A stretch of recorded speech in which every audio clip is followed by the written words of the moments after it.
Los caudales de las hidroeléctricas llegan a mínimos históricos. Por ejemplo, Coca-Cola Sinclair pasó de 320 a 150 metros y Amalusa pasó de 120 a 75 metros. La conformación de la Asamblea quedó en firme.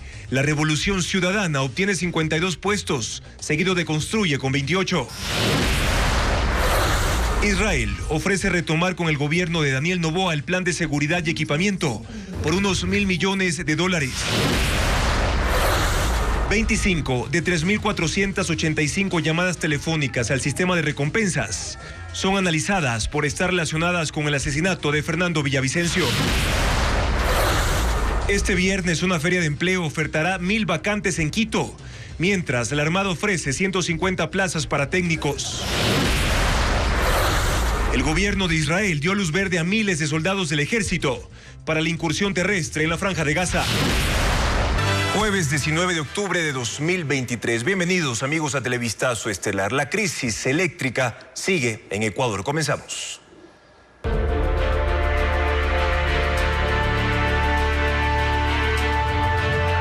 Estiaje, apagones al acecho.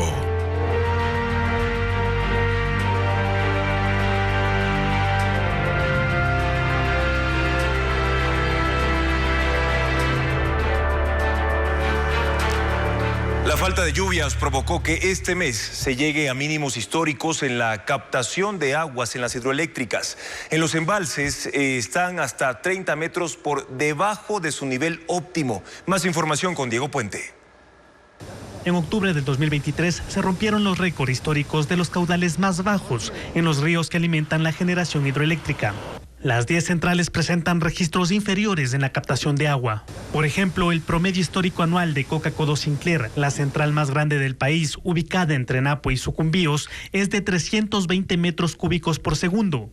El promedio de octubre del 2022 fue de 207 y en este mes registró un promedio de 150 metros cúbicos por segundo. El nivel de agua en la represa es de 1.241 metros, pero llega a 1.221 metros sobre el nivel del mar. Mientras en el Austro se encuentra el proyecto Pauti, el río Amalusa alimenta su represa. El promedio histórico anual es de 120 metros cúbicos por segundo. Hace 15 días era de 107 y actualmente tiene un caudal de 75. El nivel de su embalse para su funcionamiento óptimo es de 1.990 metros sobre el nivel del mar y está en 1.980. En otras represas como Mazar en Cañar, el nivel del agua está por debajo de los 30 metros que se necesitan para su operación óptima. La SENACE advierte que el periodo de estiaje o de temporada seca se extenderá hasta abril. El aumento del consumo de energía eléctrica agrava la crisis de generación que ya vive el país. Para solventar la emergencia, se conocieron las primeras propuestas de contratación de energía. Francisco Garcés indica cuáles son en el siguiente reportaje. En las 2 últimas semanas el consumo de energía eléctrica aumentó. La semana pasada fue un 17,5% mayor y en estos días se elevó un 14,5%. Se produce principalmente en las provincias de la costa debido a la necesidad de enfriamiento motivado por el incremento de la temperatura ambiental. Se ha encontrado que la demanda a mediodía supera la demanda de la hora pico, que se supone es las 6:30, 7 de la tarde. Y todo este espacio que se está generando es energía que tenemos escasez de esa energía.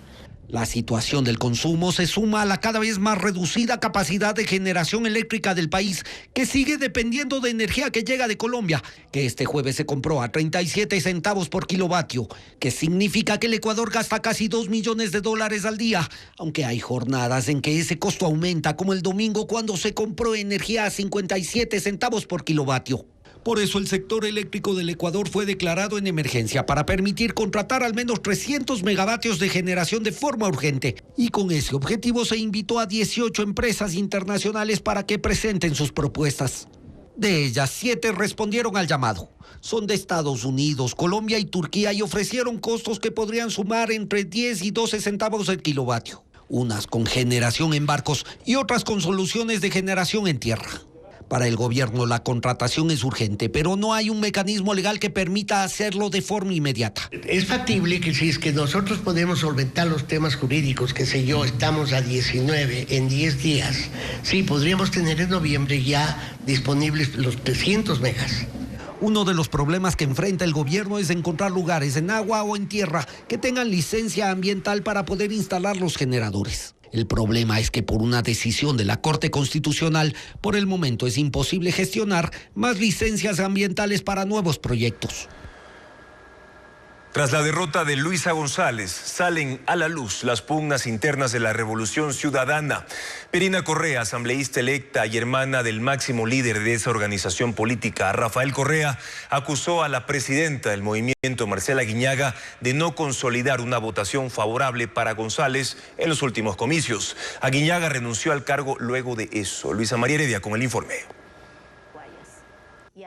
El anuncio lo hizo por medio de un video publicado en sus redes sociales. Con gratitud y con el cariño de siempre, hoy presento mi renuncia irrevocable al cargo de presidenta del Movimiento Revolución Ciudadana. Pero antes de dar un paso al costado, la también prefecta del Guayas, Marcela Aguiñaga, resaltó los logros alcanzados mientras estuvo al frente del movimiento. Por primera vez recuperamos espacios como la Alcaldía de Guayaquil y la Prefectura del Guayas.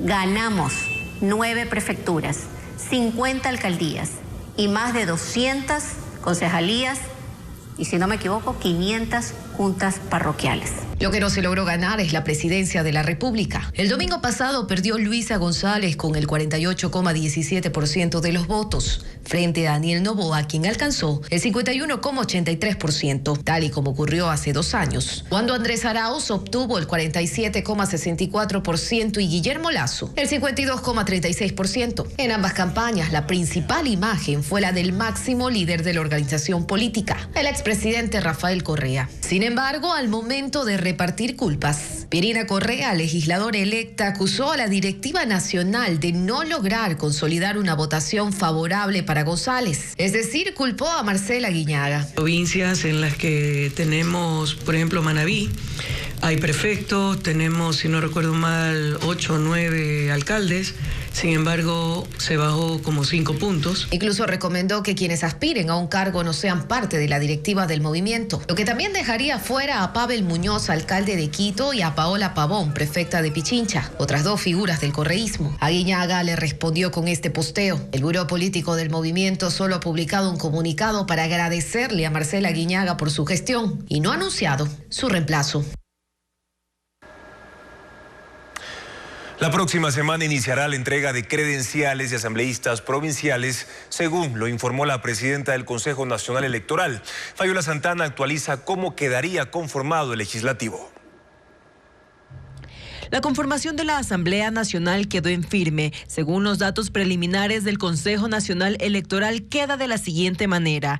La Revolución Ciudadana será la primera fuerza política con 52 escaños. Le sigue Construye con 28. ADN de Daniel Noboa tiene 14 escaños. El mismo número tendrá el Partido Social Cristiano. Actuemos alcanzó 8 curules, Pachacuti 4, Claro que se puede 3 y otros 14 espacios se reparten entre movimientos que ganaron un legislador, son provinciales o asambleístas que antes de posesionarse rompieron alianzas. La presidenta del Consejo Nacional Electoral confirmó en su cuenta de la plataforma X que desde el martes 24 de octubre iniciará la entrega de credenciales. Ese día se realizará en 21 provincias, el 25 en Guayas, el 26 en Manabí y el 13 de noviembre a asambleístas de Pichincha. En esta última fecha también se otorgarán las acreditaciones de asambleístas nacionales y del exterior si no hay objeciones o impugnaciones. También expuso que tentativamente planifican entregar las credenciales al binomio presidencial el 15 de noviembre, siempre que no se objeten los resultados. En caso de que existan esas impugnaciones, la fecha tope será el 11 de diciembre. El presidente electo Daniel Noboa propuso en campaña el plan Fénix con tecnología israelí para crear una central de inteligencia y enfrentar al crimen organizado. Paul Romero conversó con el embajador de ese país, a quien consultó qué alcances tendría esta cooperación internacional. Para enfrentar al crimen organizado y al narcotráfico, el presidente electo Daniel Noboa propuso en campaña el denominado Plan Fénix. Con esta central de inteligencia y armamento táctico, ¿no? Dijo que lo hará con tecnología y cooperación de Israel, uno de los países más poderosos en la industria militar. Sach Sarid es el embajador de Israel en Ecuador. Señala que su país está listo para concretar la cooperación en seguridad y defensa. Eso depende del lado ecuatoriano. El lado ecuatoriano debe saber exactamente lo que necesitan, qué tipo de equipo, qué tipo de inteligencia, de conocimiento de inteligencia, qué tipo de entrenamiento. Nosotros tenemos de todo, ¿no? Para luchar contra el crimen organizado, los narcotraficantes. Así se retomarán las conversaciones sobre un acuerdo fallido con el gobierno del presidente Guillermo Lasso por aproximadamente $1.000 millones para la implementación tecnológica y capacidad operativa de las Fuerzas Armadas. Ecuador tiene un ejército muy bueno, tienen soldados muy buenos. Lo que falta, parece, es un poco de tecnología, porque el país no estaba acostumbrado a luchar contra gente que están traficando drogas o organizando el crimen. Lo que falta es, de verdad, primero la tecnología, más que todo, y después también el conocimiento de cómo operar esa tecnología. Lo que se ha concretado hasta el momento con Israel es la compra de 5.700 fusiles, cascos, chalecos para el ejército. Además, 137 vehículos tácticos 4x4 y 6x6 para operaciones en la frontera norte por $78 millones. El diplomático, quien llegó al país el 11 de octubre, aclaró que aún no existe una fecha para reunirse con el presidente electo Daniel Noboa, a quien agradeció por su respaldo al gobierno de Israel ante la guerra que enfrenta con el grupo terrorista islámico Hamas.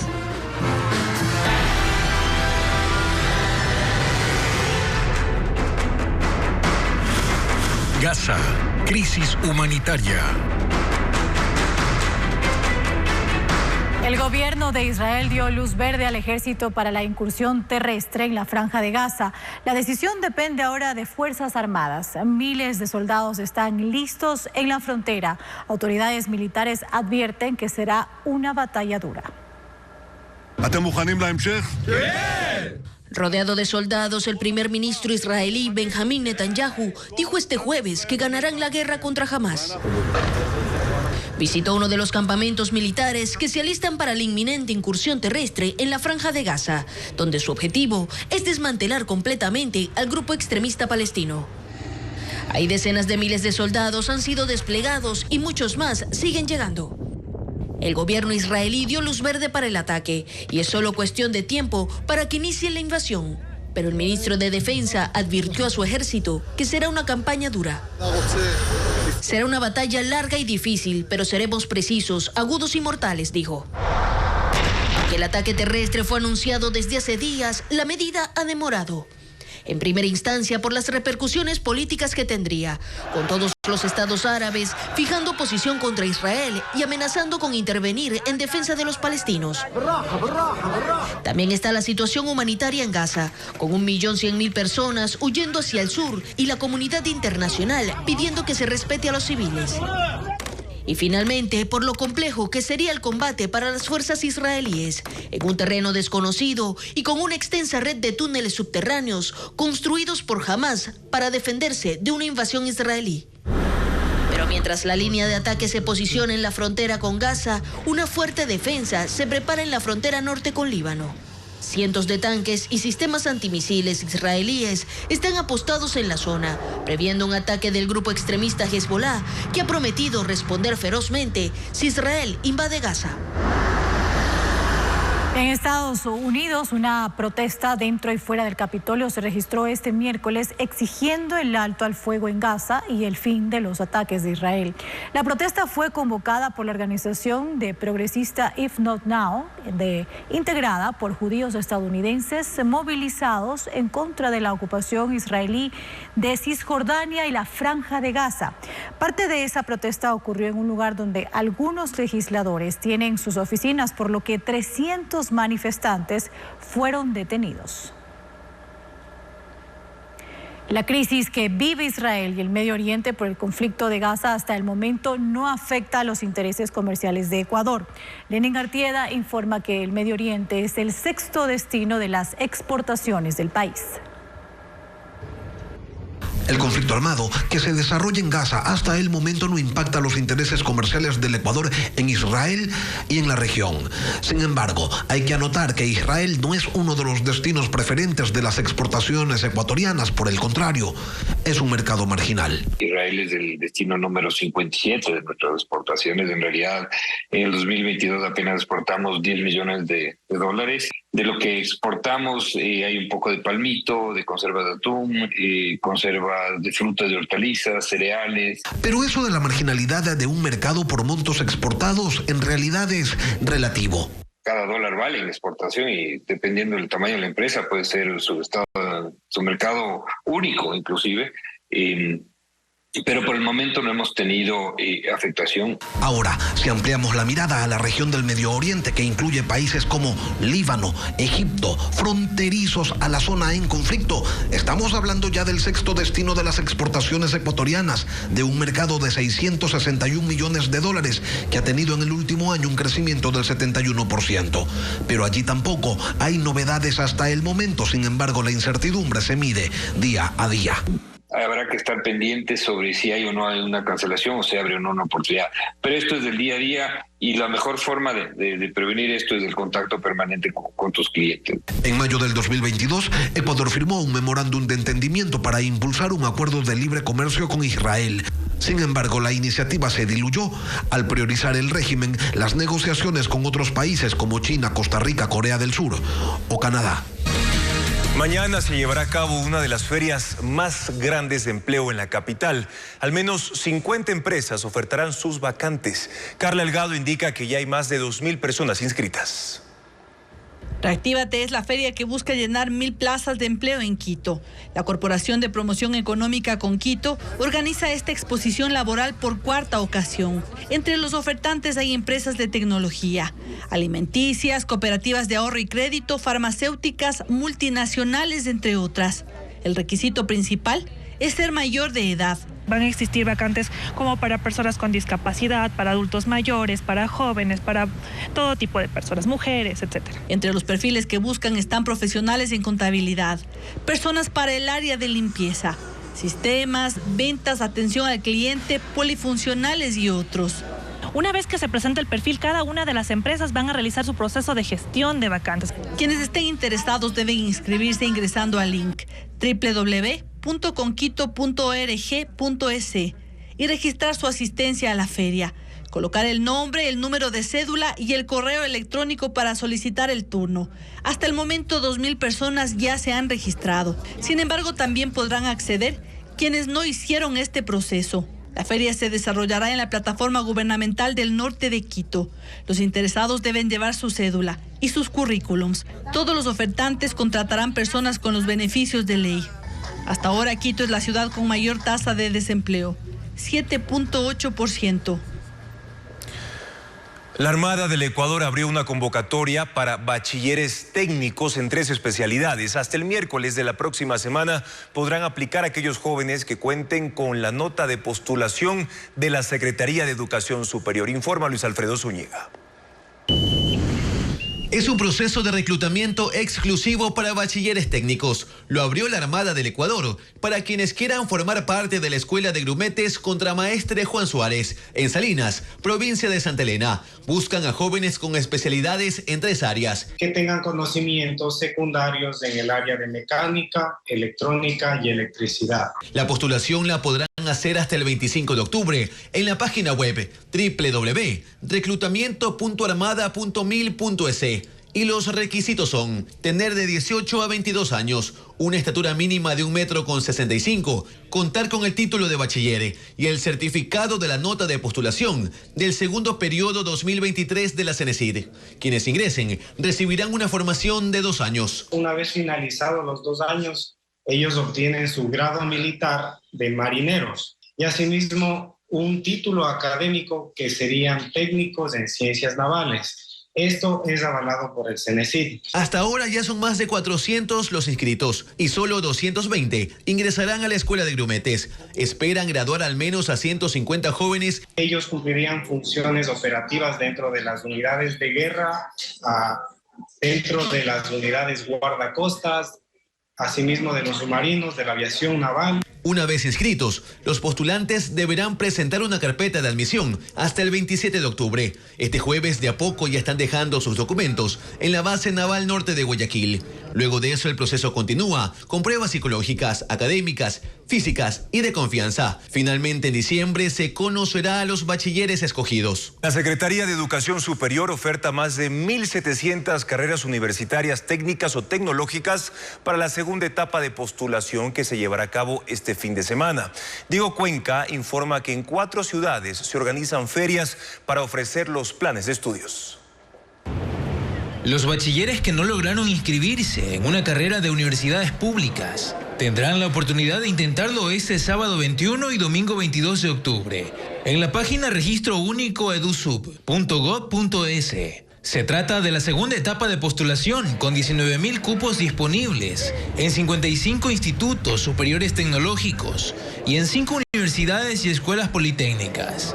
De los cupos que muchas veces son rechazados por los jóvenes, se vuelven a poner a disposición de la ciudadanía en una segunda postulación. Para socializar la oferta académica, la Secretaría de Educación Superior realiza una feria que empezó este miércoles y culmina mañana en Quito, Cuenca, Guayaquil y Cotacachi.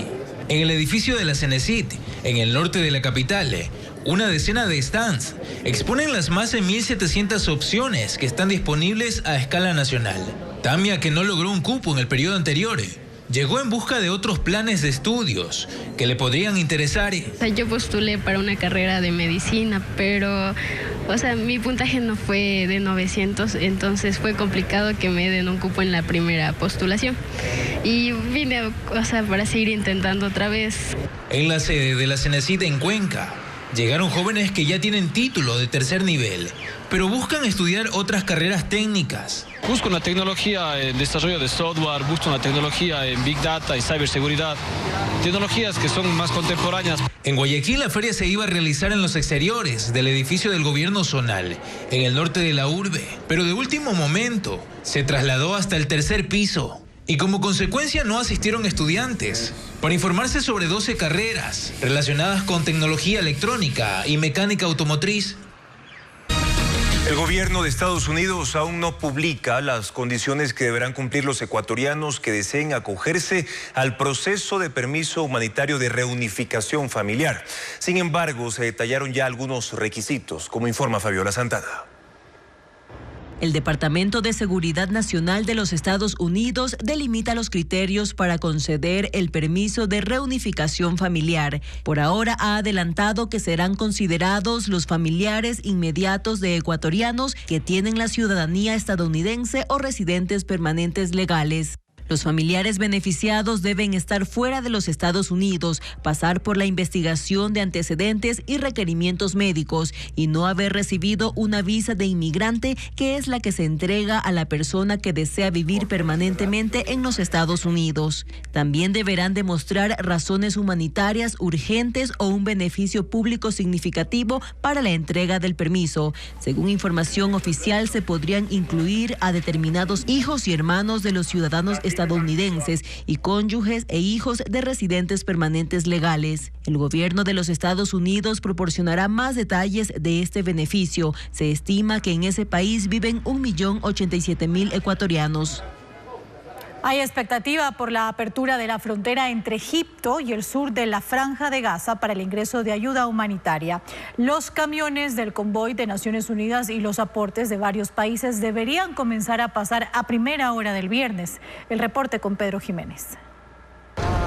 Miembros de una coalición de organizaciones no gubernamentales egipcias protagonizan un plantón en el paso fronterizo de Rafah. Es a través de ese corredor que 3.000 toneladas de ayuda humanitaria deben empezar a entrar en territorio palestino y presionan para una rápida apertura de las puertas. Israel aceptó el ingreso parcial de ayuda. Unos 20 camiones podrán pasar en un primer momento, pero Naciones Unidas dice que eso es apenas una gota de agua en un mar de necesidades y que al menos se necesita dejar pasar unos 100 camiones cada día. Las unidades permanecen estacionadas esperando cruzar. La Unión Europea pide a Israel que no limite la llegada de asistencia que va con alimentos, agua, productos de primera necesidad e insumos médicos. El paso de Rafah está en el sur de la Franja de Gaza. En las inmediaciones han caído otras bombas desde esta mañana. Y a solo 10 kilómetros de ahí se han instalado decenas de carpas en un campamento para recibir a miles de refugiados. Son palestinos de Gaza que han huido a ciudades en el sur ante los temores de una incursión militar terrestre por parte de Israel en la Franja de Gaza, que hasta ahora se ha intentado frenar por gestiones de la diplomacia directa de Estados Unidos y otras visitas de alto nivel como la del canciller alemán Olaf Scholz esta semana y el primer ministro británico Rishi Sunak, que hoy está en Tel Aviv. El sábado serán 2 semanas desde el asalto terrorista del grupo Hamas en Israel, que dejó 1.350 muertos, mientras que en Gaza hay 3.480 fallecidos por la respuesta militar de las fuerzas de defensa de Israel. Argentina tendrá elecciones presidenciales este domingo. El kirchnerismo intentará mantenerse en el poder que ostenta desde hace 20 años, interrumpido solo por un periodo en el gobierno de Mauricio Macri. Hay 5 candidatos que han hecho énfasis en el futuro económico durante los debates y los cierres de campaña.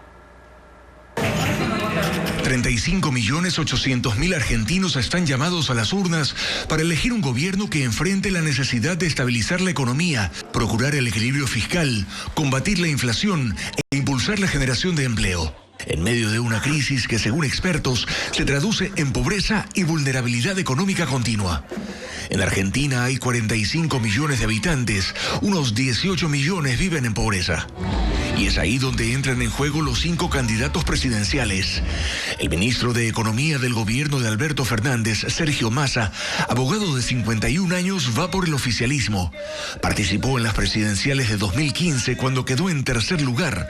Fue el año en el que el opositor Mauricio Macri ganó las elecciones.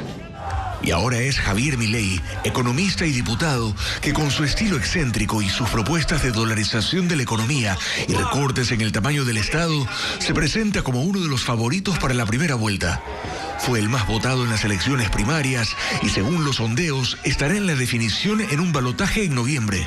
Mientras que Patricia Bullrich, con 50 años en la política, quien fue ministra de Seguridad de Mauricio Macri, ha basado su campaña en críticas al kirchnerismo y se presenta como la mujer que va a poner en orden a la Argentina. Otros 2 candidatos son Juan Schiaretti, gobernador de la provincia de Córdoba, disidente del oficialismo, y Miriam Bregman, que representa al Frente de Izquierda y de los Trabajadores, diputada por la provincia de Buenos Aires, que aspira por primera vez a la presidencia de Argentina. En estas votaciones generales, que servirán además para elegir diputados y senadores nacionales, algunos gobernadores y otros cargos locales. Los Estados Unidos levantan temporalmente las sanciones sobre el petróleo, el oro y el gas de Venezuela. Esto como respuesta a un acuerdo entre el régimen y la oposición sobre las elecciones presidenciales, en las cuales habrá observadores internacionales. Iliana Suárez con el informe. Estados Unidos acordó suspender por 6 meses algunas sanciones al petróleo, gas y el oro de Venezuela. En noviembre de 2022, Joe Biden inició una flexibilización de sanciones cuando Nicolás Maduro comenzó diálogos con una facción de la oposición para trabajar juntos en las elecciones presidenciales de 2024. Pero ahora los alivios otorgados son más amplios y le permiten al gobierno venezolano reanudar acciones comerciales con otros países de la región y el Caribe. Pasemos la página. Reconstruyamos una relación de respeto. Sin embargo, esta concesión será revocada si Maduro no levanta la prohibición a la candidatura presidencial de varios opositores inhabilitados y libera a presos políticos. Desde marzo de 2015 hasta agosto de 2019, Estados Unidos ha impuesto más de 900 penalidades económicas para congelar propiedades, bloquear transferencias e incluso impedir la entrada a su país de los miembros del gobierno venezolano. Hasta enero de este año, Venezuela perdió $232 mil millones por estas sanciones. Detractores del presidente Joe Biden afirman que este acuerdo entre el gobierno venezolano y una parte de la oposición no se hubiera dado sin la necesidad de buscar petróleo a precios más bajos tras la guerra de Ucrania. Ecuador y Costa Rica lograron subsanar la observación que hizo la Corte Constitucional sobre el acuerdo comercial firmado en marzo de este año. Con ello, solo resta ahora la aprobación de la nueva asamblea para que entre en vigencia. Jacqueline Rodas lo explica.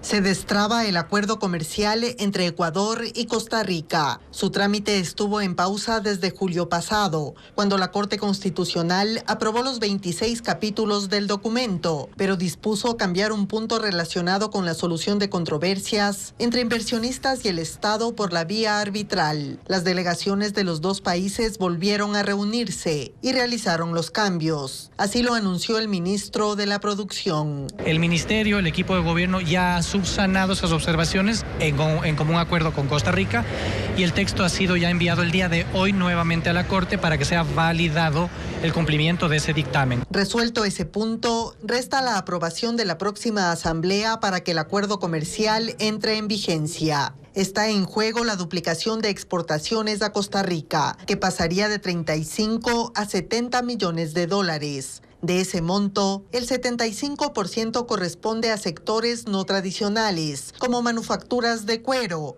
plástico, caucho, fibras textiles y metales. Otros productos que se beneficiarían son el camarón y la pesca, y se prevé ampliar la exportación de servicios de tecnología. El gobierno considera que ese país puede convertirse en la puerta de entrada de productos ecuatorianos al mercado centroamericano y al estadounidense.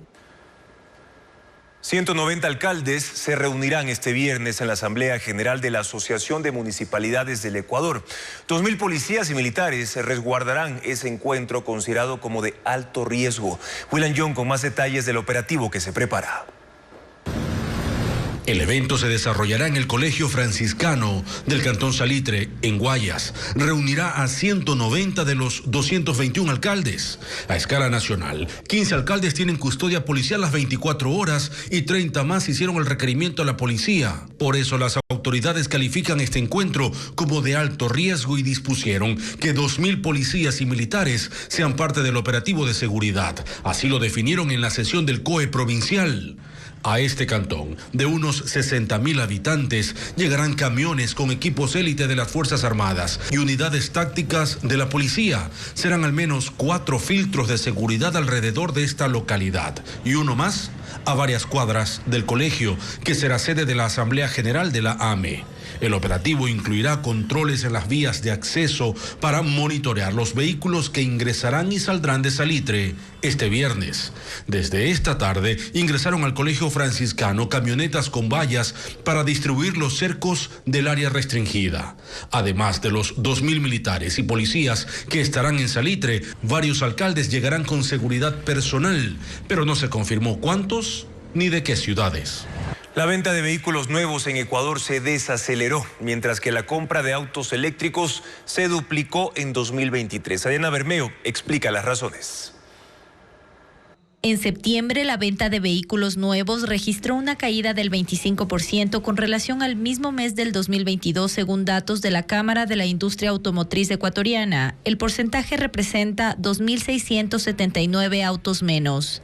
Atribuyen la disminución a la coyuntura política que incide en la estabilidad laboral, sobre todo en el sector público, con el próximo cambio de gobierno. Los posibles compradores prefieren evitar riesgos y no endeudarse.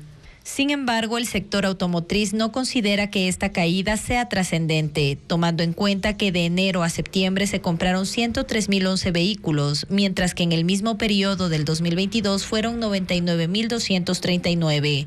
Lo que representa un crecimiento del 3.6%. Todavía los niveles de venta siguen siendo aceptables en la medida en que el mercado va a terminar bordeando los 138.000 unidades, que es un valor importante de mercado. El mercado ecuatoriano es de alrededor de 140.000 unidades al año. Esto ocurre mientras la venta de vehículos electrificados se incrementa en el 50%. En septiembre del 2022 se vendieron 581 autos híbridos y eléctricos, mientras que en el 2023 fueron 1.099. Hay una tendencia al alza porque este tipo de automotores obtiene beneficios como la exoneración del impuesto de consumos especiales y también ahorro en el consumo de combustible. Y precisamente nuevos modelos de vehículos híbridos y eléctricos circularán en Ecuador desde el próximo año. Los precios oscilan entre $17.000 y $95.000. Conozcamos las características de estos autos. Las empresas que se encargan de la fabricación y comercialización de vehículos nuevos apuntan a la movilidad sostenible. Incluyen autos electrificados que son híbridos o totalmente eléctricos. Son 15 modelos cuyos precios oscilan entre $17.600 y $50.000. Los autos híbridos que se ofertan en el mercado ecuatoriano funcionan con gasolina, pero ahorran entre el 30 y 40% de combustible. Los modelos incluyen motores altamente tecnificados para que el consumo sea menor. Los autos 100% eléctricos son más costosos. Su precio varía entre $39.000 y $95.000. Estos vehículos no necesitan mantenimiento del motor, solo la revisión de las pastillas de freno y suspensión cada 20.000 kilómetros. La batería tiene una vida útil de 500.000 kilómetros. Cambiarla cuesta entre $3.000 y $10.000 según el auto. Los vehículos eléctricos tienen autonomía de hasta 600 kilómetros con la capacidad total de la batería. En consumo eléctrico, tú consumirás al mes en cargas unas $8 a $10 cada 20 días, cada 15 días, dependiendo la movilidad que tengas. En el Ecuador existen cerca de 200 puntos de carga en los que se incluyen centros comerciales, universidades y los propios concesionarios que ofrecen el servicio de carga rápida. La diferencia de la carga rápida con la carga estándar es que, por ejemplo, una batería de 0 a 100 se demora entre 8 y 12 horas a cargar a 220 voltios. La de carga rápida de 0 a 80, dependiendo del tipo de batería, en 20 minutos. Los datos se conocieron en el marco de la feria Automundo que se desarrolla en el Centro Metropolitano de Convenciones hasta el domingo. Hay más de 170 modelos en exhibición y se ofertan precios especiales en vehículos de lanzamiento. El consumo de energía eléctrica del sector residencial representa el 28% de la demanda nacional. Merlin Ochoa informa que apagar un foco en casa al día podría significar un ahorro del 15% de la planilla. El consumo de energía eléctrica en el sector residencial es de 7.000 millones de kilovatios hora, lo que representa el 28% de la demanda de todo el país. Sobrepasa el consumo del sector comercial. Según el Ministerio de Energía, en la zona urbana la demanda es mayor. Y obviamente por la mayor cantidad de luminarias, ¿no?, que se tienen en las diferentes habitaciones. La institución calcula que existen 3.100.000 hogares en el país. Entre los objetos más utilizados están los focos. El funcionario menciona que si todas las casas apagaran un foco LED por 1 hora diaria, esto significaría un ahorro de 63.000 vatios. Pero si el mismo foco permanece apagado todo el día, el ahorro asciende a 190.000 vatios.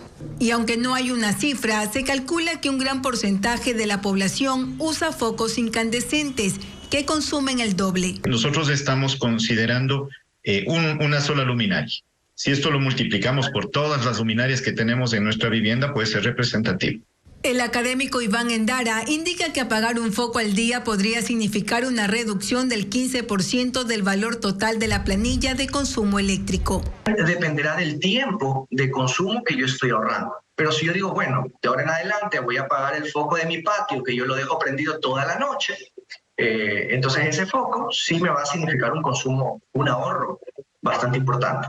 El horario donde hay mayor consumo de energía eléctrica es desde las 6 de la tarde hasta las 10 de la noche. Desde que se habilitó el plan de recompensas financiado por Estados Unidos, se han recibido más de 3.000 llamadas. 25 tienen que ver con el asesinato del ex candidato a la presidencia Fernando Villavicencio. Carla Delgado con más en el siguiente informe. En apenas 3 días de vigencia del sistema de recompensas financiado por el Comando Sur de los Estados Unidos para combatir el crimen transnacional en el Ecuador, ya se han registrado 3.485 llamadas, la mayoría de ciudadanos interesados en el programa y que han querido verificar la activación de la línea. Sin embargo, de estas llamadas, 32 ya han sido verificadas, es decir, son útiles para investigaciones de interés nacional. El 46% son de Pichincha. Le siguen Guayas y El Oro.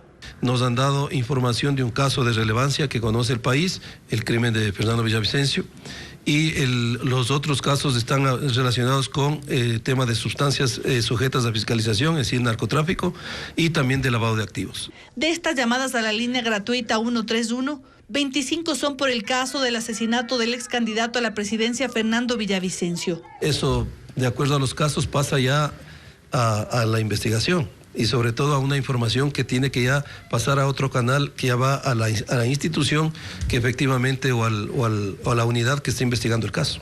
Quienes están al frente del call center son un grupo especializado de policías y militares que recibieron preparación durante un año.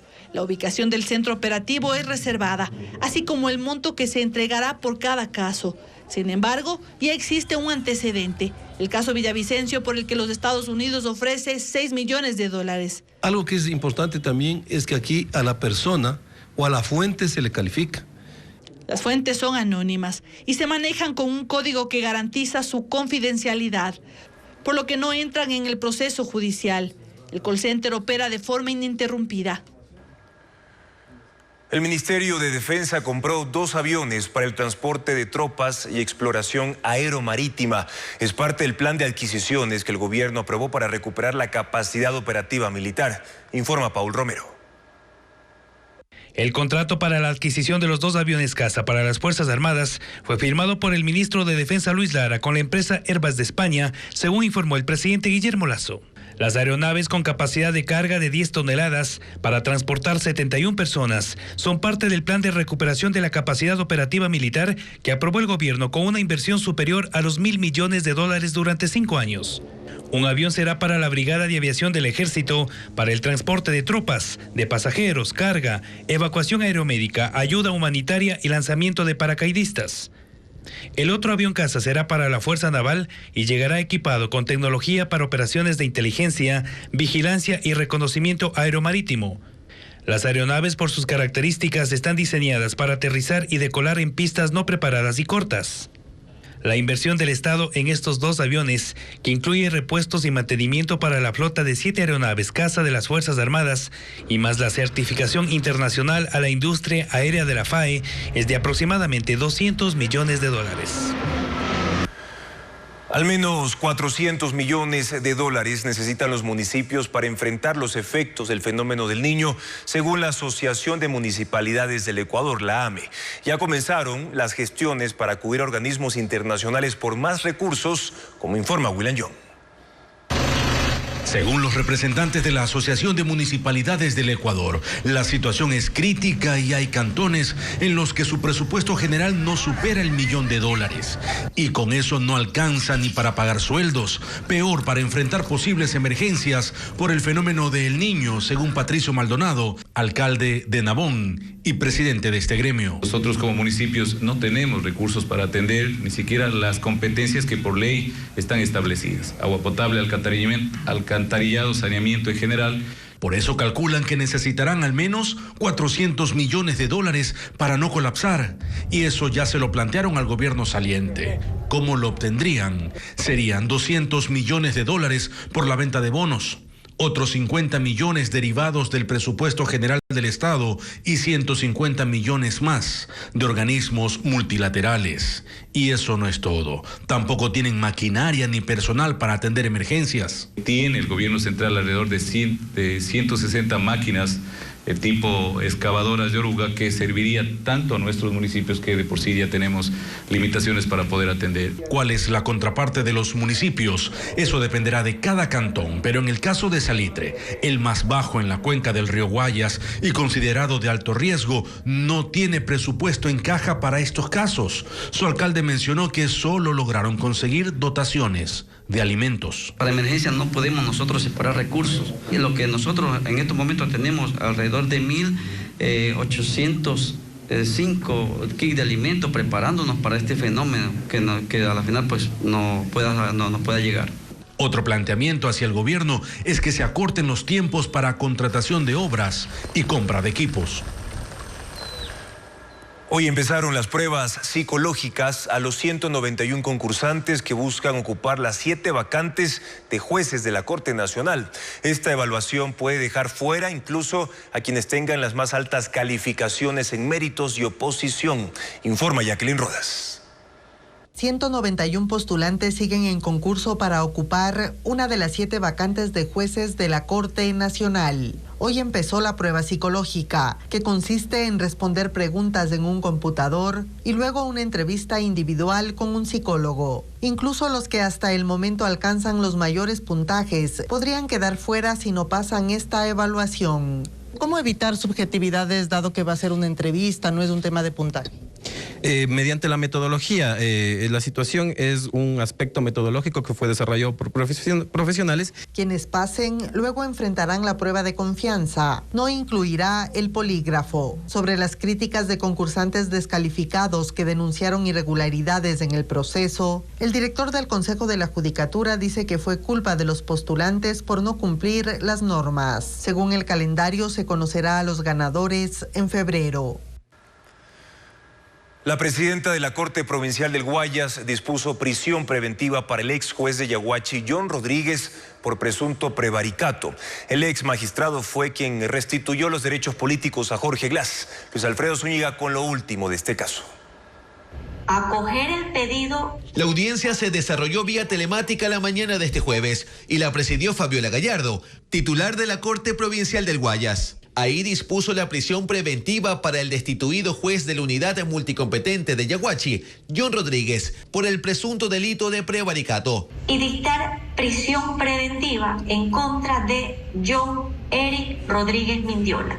Esta medida cautelar solicitada por Fiscalía se acogió para asegurar la presencia de Rodríguez durante las investigaciones. El delito se cometió según Fiscalía el pasado 9 de junio, cuando otorgó medidas cautelares y restituyó los derechos políticos del sentenciado ex vicepresidente Jorge Glass, abriendo la posibilidad de que participe en los comicios anticipados de este año. Cuando la entidad fiscal inició la indagación por el presunto prevaricato, ordenó la detención de Rodríguez con fines investigativos. Sin embargo, logró revocar la orden y ha seguido este proceso en libertad. La audiencia de este jueves se dio luego de que se haya suspendido en 3 ocasiones por pedidos de la defensa. Contra John Rodríguez también pesa una sentencia del Tribunal Contencioso Electoral, emitida en agosto y ratificada el pasado 19 de septiembre, también derivada de su fallo a favor de Glass. Por interferir en la función electoral, se dispuso una multa de $31.500, la pérdida de sus derechos políticos por 4 años y la destitución de su cargo como juez de Yaguachi. Pese a ello, Televistazo conoció que John Rodríguez aún seguía despachando hasta este jueves en el cantón guayasense. Finalizada la audiencia telemática, se retiró a almorzar y no regresó a su oficina. La instrucción fiscal en la investigación por prevaricato durará 90 días. A la par, el destituido juez es indagado por la liberación de un cabecilla de la banda Los Lobos y en otro caso ordenó suspender la posesión del alcalde de Puerto Viejo, Javier Pincay, entre otras cuestionadas decisiones. 100 niños y adolescentes que habitan en sectores conflictivos de Esmeraldas no pueden entrenar por el colapso del techo del Coliseo Ricardo Plaza Bastidas.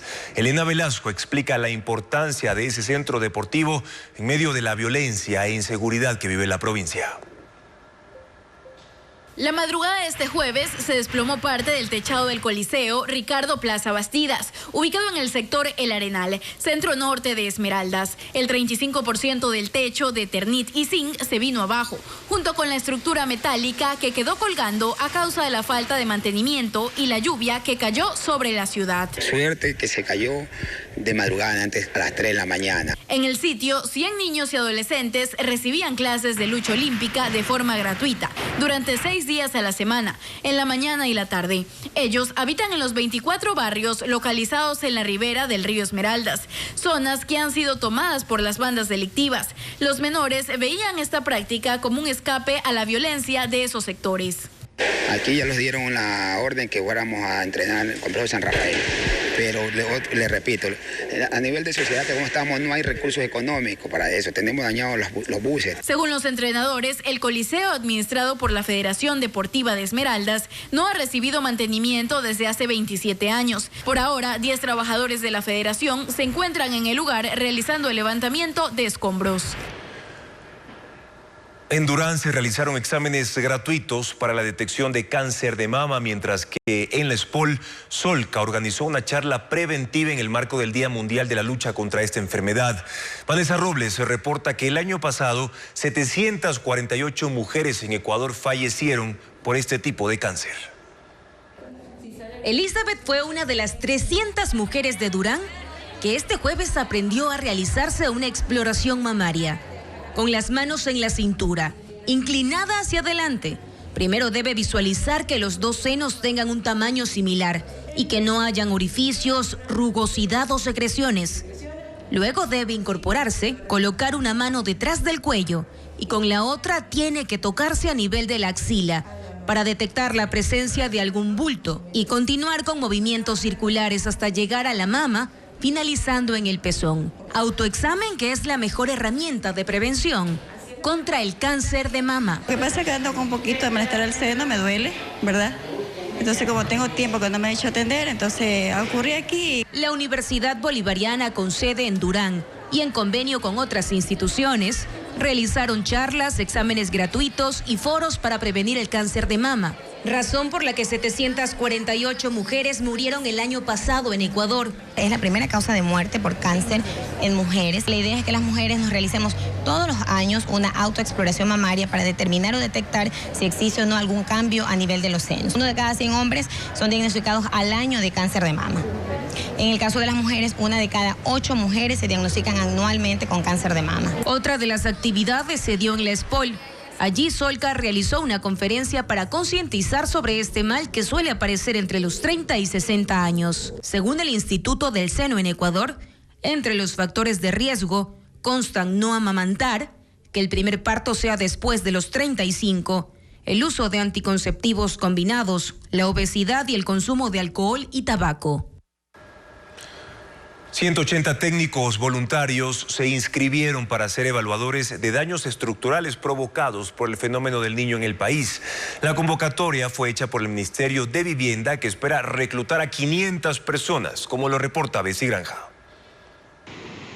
La llegada del fenómeno del Niño moviliza a las autoridades del Ministerio de Desarrollo Urbano y Vivienda, Miduvi, quienes reclutaron a 180 brigadistas voluntarios para realizar las evaluaciones de los daños que se produzcan en casas y sitios de concentración masiva provocados por esta emergencia. Pero una vez que sucede el evento, ya nosotros lo que pretendemos y necesitamos primero es determinar cuántas viviendas fueron afectadas, cuántas viviendas son reparables o destruidas, ¿sí? En ese contexto, nosotros, el primer número de viviendas destruidas nos permitiría a nosotros saber cuánta inversión necesitamos hacer y en dónde enfocarnos, dónde va a ser el mayor impacto. Explica que esto se cumple ante la necesidad de técnicos en el país que se requieren desplegar durante un evento climático de tal magnitud. Entre los perfiles que se buscan constan ingenieros civiles, arquitectos y geógrafos. Colegio de Ingenieros Civiles del Ecuador ya ha tenido la voluntad de participar en estos procesos, incluso desde anteriores emergencias. Entonces, contamos con ellos. También se ha conversado con las cámaras de construcción. Los estudiantes de los últimos semestres, que sí están en conocimiento técnico, también colaboren y cooperen en este caso de eventual. El reclutamiento se extenderá hasta el próximo 31 de octubre en la página web www.habitatvivienda.gov.es. Cabe indicar que el personal no recibirá remuneración por parte del Estado. Esto es parte del plan de prevención que desarrolla esta cartera para enfrentar la emergencia. El cortometraje ecuatoriano Maura fue galardonado en el Festival de Cine Shorts México. Además, el artista Jorge Velasco hizo un recorrido por sus obras en el Museo Municipal de Guayaquil, donde juega con la luz como elemento principal. Estefanía Arias con la agenda cultural. Yo me llamo Maura Alejandro Malavé. Maura, el cortometraje ecuatoriano, fue galardonado como mejor documental iberoamericano en la 18ª edición del renombrado Festival de Cine Shorts México. La pieza, producida por Filmarte Ecuador, retrata en 17 minutos a una mujer de 84 años, una recitadora de amorfinos, versos tradicionales llenos de humor y poesía. Ahora sí ya se casaron, los dos tienen que luchar. El filme está dirigido por Gabriel Páez y producido por Isabel Rodas. Este domingo será proyectado en el Festival de Cine Internacional de Quito.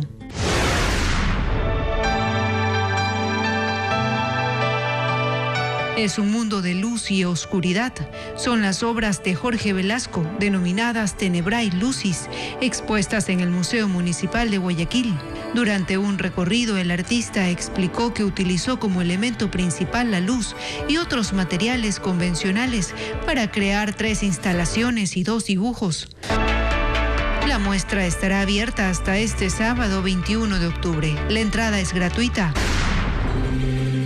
El Cholito en los Andes Mágicos estará este fin de semana en el Teatro Muégano en Guayaquil, una obra que narra la historia de un niño que vivirá varias aventuras para volver a casa, mientras en el camino descubre personajes imaginarios populares de los Andes. Es una adaptación a los títeres de la novela homónima de Óscar Colchado, Lucio. Las funciones serán el sábado 21 a las 5 de la tarde y el domingo 22 a las 12 del día. 30 adultos mayores entre 67 y 103 años fueron modelos de la exposición fotográfica Rostros que dejan huella, que se exhibe en el Hospicio Corazón de Jesús en Guayaquil. Las personas de la tercera edad, quienes llegaron de Alausí en marzo tras el deslave, esperan regresar a finales de noviembre. Tienen la edad en que las cosas se miran con más calma. La mayoría no habla, pero en sus gestos y miradas trasciende la experiencia. Esa es la esencia de los 30 adultos mayores que se vistieron de gala para la exposición fotográfica que cuenta sus historias, denominada Rostros que dejan huella. Ellos vivían en el hogar San Pedro de Alausí, pero tras el deslave en marzo pasado, se quedaron a la deriva y el Hospicio Corazón de Jesús en Guayaquil los acoge desde hace 7 meses. ¿Qué es lo que más extraña de Alausí? El frío, los animalitos, el campo también. Una muestra espontánea con sus instrumentos musicales u otros objetos que usan en su cotidianidad, que Mercedes Lema, de 67 años, enseña con emoción. O como Lucinda, que solo la contempla. Tiene 103 años y es la más longeva del hogar.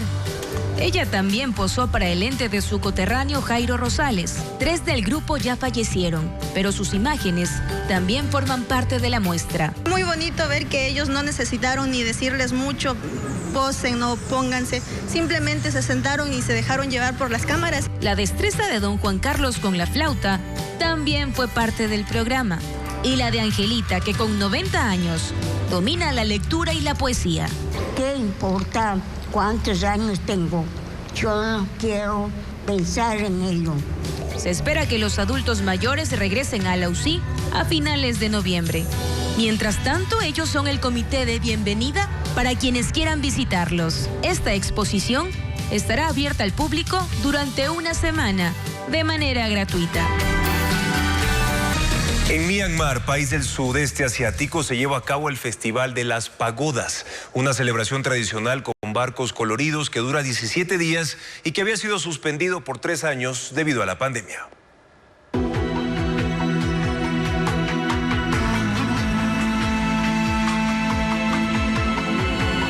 Este es el lago Inle, situado en las montañas Shan, y es uno de los principales destinos turísticos de Myanmar. Este año volvió a ser el escenario de un pintoresco festival que se celebra en octubre. Se trata de la pagoda Phang Dao, conocido por sus carreras de botes en las que cada uno lleva entre 40 y 100 deportistas que impulsan la embarcación con remos atados a sus piernas. Cientos de residentes locales observan las actividades desde pequeños botes en el lago y otros más desde la costa.